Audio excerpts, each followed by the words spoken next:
दोस्तों नमस्कार, मैं हूं केपी और आप देख रहे हैं YouTube channel blogger KP Singh. Blogger KP Singh में आप सबका स्वागत है। आपका दोस्त, आपका होस्ट केपी सिंह, सवाई माधोपुर से। दोस्तों आप मेरे पीछे देख पा रहे हैं राजकीय उत्तरोत्तर महाविद्यालय टोंक के अंदर हूं आज। और ये जो कॉलेज है इस पे हम बात करेंगे कि टोंक के अंदर इस कॉलेज में मैं यहाँ पर क्यों आया हूँ। तो दोस्तों हम चलते हैं टोंक का जो ये कॉलेज है, पीजी कॉलेज, इसके अंदर हम लोग चलते हैं और फिर हम बात करते हैं। दोस्तों सवाई माधोपुर से मैं आया हूँ यहाँ पर टोंक के कॉलेज में। और यहाँ पर इसलिए आया हूँ कि सवाई माधोपुर के अंदर जो पीजी है, चित्रकला में पीजी नहीं होता है, क्योंकि वहाँ पर चित्रकला की पोस्ट नहीं है। वहाँ पर कॉलेज के अंदर सब्जेक्ट ही नहीं है चित्रकला का। इसलिए मैं यहाँ पर एडमिशन करवाने के लिए आया हूँ चित्रकला के अंदर टोंक के कॉलेज में। और मेरी इस कॉलेज से कहीं ना कहीं यादें भी जुड़ी हैं और इसलिए मैं बात करूँगा उस यादों की। आप ये सामने देख पा रहे हैं टोंक का कॉलेज है और यहाँ पर जो चित्रकला की सीटें हैं वो यहाँ पर ही है, क्योंकि सवाई माधोपुर नहीं होने के कारण यहाँ पर ही लोग वहाँ चित्रकला से एमए करते हैं। और आप ये देख पा रहे हैं क्योंकि अभी ड्राइंग के एडमिशन चल रहे हैं चित्रकला से संबंधित।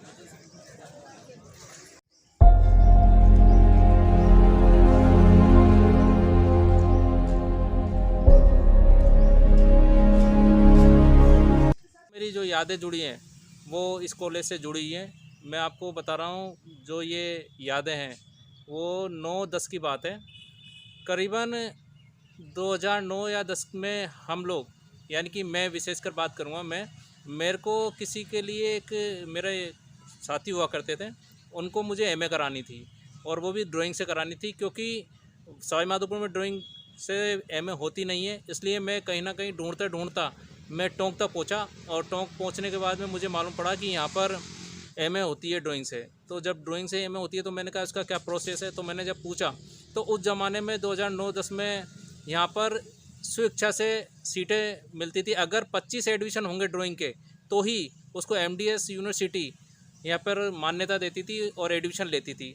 तो उस ज़माने में मेरे कुछ मिलने वाले हैं, यानी कि 2 जने थे, उनको मैंने यहाँ पर एडमिशन करवाया और उनको यहाँ से एमए करवाई। तो इसलिए मेरी यहाँ पर यादें जुड़ी हैं। और जिनकी मैंने एमए करवाई आज वो कहीं ना कहीं कुछ है, मगर ज़माना ये है कि आदमी एहसान तो मानता नहीं है, बल्कि उसे और दूसरी तरह से क्या शब्द कहूँ, मैं उनके लिए कोई शब्द कह नहीं सकता क्योंकि शब्द नहीं है और मेरे मुँह से मुझे नहीं कहना चाहिए। मगर लोग बाग इसी तरह से आज भी अगर मैं आया हुई हूँ तो यहाँ पर भी मैंने अभी 2 जनों का एडमिशन करवाया है और उन लोगों ने भी वही वाली बात कि आदमी ऐसा नहीं मानता, अपने आप को सब कुछ मान लेता है कि साहब मैं ही हूँ, जो भी कुछ हूँ मैंने किया है। क्योंकि ये दुनिया स्वार्थ की दुनिया है दोस्तों, और जब स्वार्थ आदमी के ऊपर हावी हो जाता है तो यूँ कहते हैं कि आदमी अपने बारे में सोचता है, सही और गलत का फैसला नहीं लेता। तो दोस्तों इसलिए मैं तो यही कहूँगा कि इस दुनिया को क्या कहें हम, क्या नहीं कहें, क्योंकि मेरा जैसा व्यक्ति जो लोगों की हेल्प करता है और मेरे हेल्प से कहीं ना कहीं लोग बनते भी हैं और बने भी हैं, मगर वो मानते नहीं हैं क्योंकि उनको ये कहने में शर्म आती है। और ये है, वो सोचते हैं कि अगर हम लोगों को ये कह देंगे कि साहब केपी सिंह जी ने हमें गाइड किया था या रास्ता दिखाया था या रास्ता बनाया था इसलिए आज हम हैं, तो ऐसे लोगों से दूरी बनाए रखें। जब वो व्यक्ति किसी का एहसान नहीं मान सकता तो वो ज़िंदगी में कभी खुश भी नहीं रह सकता। और ये कहूँगा कि वो किसी का सगा भी नहीं हो सकता, क्योंकि वो अपने आप से, अपनी अंतरात्मा से कभी सगा नहीं है। इसलिए उन लोगों से दूरी बना के रखें। मैंने तो उन लोगों से दूरी बना ली। और ये जो आज की बात बता रहा हूँ, आज भी ऐसा ही हुआ कि जिनको मैंने रास्ता दिखाया कि यहाँ पर एडमिशन होता है, टोंक के अंदर एडमिशन होता है और ड्राइंग से एमए कराओ, तो वो लोग एमए तो करवा रहे हैं, मगर आज उन्होंने बिल्कुल हाथ ऊंचे कर लिए कि हमको तो सब नॉलेज है और लोगों से ये कहते हैं कि हम तो अपने आप पहुँच गए। कोई बात नहीं, ये तो वक्त है, वक्त बताएगा। और जो लोगों को मालूम है वो तो लोग बताएंगे, लोग कभी छुपाएंगे नहीं, क्योंकि कहाँ तक किसी चीज़ को छुपाओगे। यो कहते हैं कि आंख बंद करने से दुनिया रुक नहीं जाती और आंख खोलने से दुनिया को सब कुछ मालूम चल जाता है। तो मेरे बारे में तो लोगों को मालूम है दोस्तों कि केपी सिंह क्या है। केपी सिंह वास्तव में हेल्पनेस है, हेल्प करते हैं। ये मैं मेरे मुंह से नहीं कहूँगा, ये तो आप लोग किसी से पूछोगे जब जान जाओगे। और यहाँ पर ये आप देख पा रहे हैं, ये जो पीछे आप देख पा रहे हैं ये कॉलेज है टोंक का। और इस कॉलेज में यहाँ से चित्रकला में, ड्राइंग में पीजी होता है। अगर कोई भाई लोग यहाँ पर ड्राइंग से एमए करना चाहते हैं तो वो लोग आ जाएं। विशेषकर मैं सवाई माधोपुर की बात करूँगा, क्योंकि सवाई माधोपुर में ड्राइंग ना तो कॉलेज के अंदर बीए होता है ना ड्राइंग होती है, बस वहाँ से आर्ट्स के अंदर या वहाँ से पढ़ाई कर सकते हैं हम लोग, मगर आगे ड्राइंग से रिलेटेड कुछ नहीं कर सकते। दोस्तों, जिस व्यक्ति की मैं बात कर रहा हूँ उसको मैंने 2003 में भी डिप्लोमा करवाया था। उसके यूनिवर्सिटी का नाम है प्राचीन कला केंद्र चंडीगढ़, और वो डिप्लोमा कराने के बाद आज कहीं ना कहीं वो है। और उसी तरह मैंने यहाँ से एमए भी करवाया था। और दोस्तों, मैं नहीं कहूँगा इस चीज़ को, मैं तो इतना सा कहूँगा कि जो ये आप देख पा रहे हैं मेरे पीछे गार्डन, यहाँ मैं उनके लिए घंटों बैठा रहता था। 2 साल तक रेगुलर आया हूँ। और उस समय 2009-10 में टोंक का रोड बहुत ही ख़राब हुआ करता था, बहुत ज़्यादा ख़राब होता था, उसकी स्थिति बहुत ज़्यादा ख़राब थी। रोड पूरी तरह से बना हुआ नहीं था, क्योंकि रोड पे ये कहेंगे कि गिट्टियाँ बिछी हुई थी। अब तो रोड बहुत अच्छा हो चुका है, इतना शानदार रोड है कि हम लोग 2 घंटे में पहुंच जाते हैं। तो दोस्तों, यही है मेरा तो कहना कि लोगों को कभी भी जिन्होंने गाइड किया हो या रास्ता दिखाया उनका एहसान नहीं भूलना चाहिए, एहसान मानना चाहिए। मगर लोग बाग आजकल स्वार्थी हैं, इसलिए स्वार्थ की दुनिया से दूरी बनाए रखें। मैं भी कुछ सीखा हूँ लोगों से कि किस स्तर तक लोग गिर जाते हैं अपनी कामयाबी मिलने के बाद में, और कामयाबी नहीं मिलती जब तक तो लोग बाग चिपके हुए रहते हैं। और इतने चिपके हुए रहते हैं कि क्या कहूँ, लोग हर उस हद तक गिर जाते हैं जब तो अपना स्वार्थ लेकिन निकालने के लिए।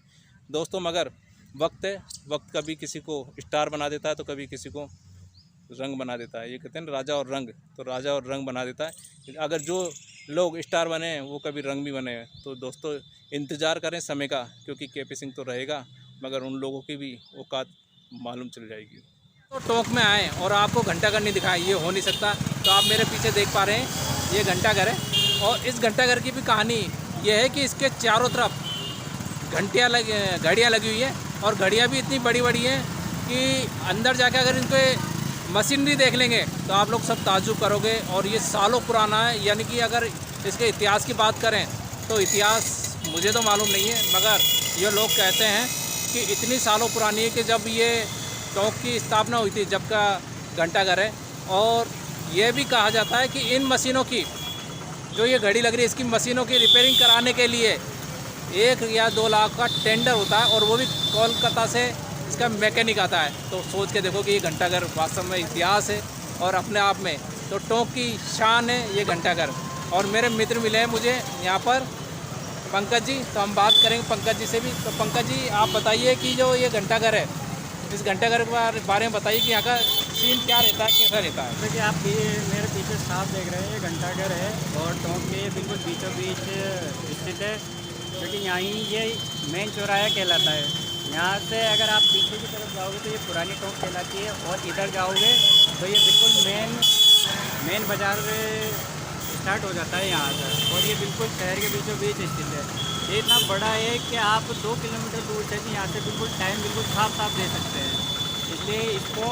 और यहाँ पर जब रात को इतना शानदार दृश्य रहता है कि आप पूछो मत, बिल्कुल लाइटिंग होती है, शानदार लाइटिंग होती है। और ये बिल्कुल मेन चौराहा है, जिस पर बहुत भीड़ रहती है आम दिनों में, क्योंकि अभी ईद है तो थोड़ा सा लोग क्या है चढ़ाव की वजह से पीछे, वरना यहाँ पर बहुत ज़्यादा ट्रैफिक रहता है सुबह शाम दिन रात कभी। पंकज जी ने आपको घंटाघर के बारे में बताया, और वास्तव में घंटाघर को देखने लायक की जगह। और जब यहाँ पर कोई त्यौहार होता है और त्यौहार में जब यहाँ पर लाइटिंग लगती है तो वास्तव में बहुत ही सुंदर दिखता है। इसका जो दृश्य है वो देखने लायक होता है उस समय, क्योंकि मैंने देखा हुआ है। क्योंकि ये जो घंटाघर है वो याद दिलाता है, मैंने आपको अपने वीडियो में भी कहा था कि मेरी यादें जुड़ी हैं। 2009-10 में मैं रेगुलर आया हूँ यहाँ पर टोंक के अंदर रेगुलर आता था। उस व्यक्ति को लेके आता था जिसको मुझे ड्राइंग से एमए करानी थी, मगर हमारा नसीब है, कोई बात नहीं। यादें हैं, यादों का क्या है, आती है और चली जाती है। तो दोस्तों, अगर ये वीडियो पसंद आई तो लाइक करें, शेयर करें, सब्सक्राइब करें। और दोस्तों, घंटाघर जरूर देखने आए टोंक के अंदर। इस घड़ी में बहुत करामात है। जब इसके यूँ कहते हैं कि मैकेनिक ही जब कोलकाता से आते हैं तो सोचो कुछ तो खास होगा।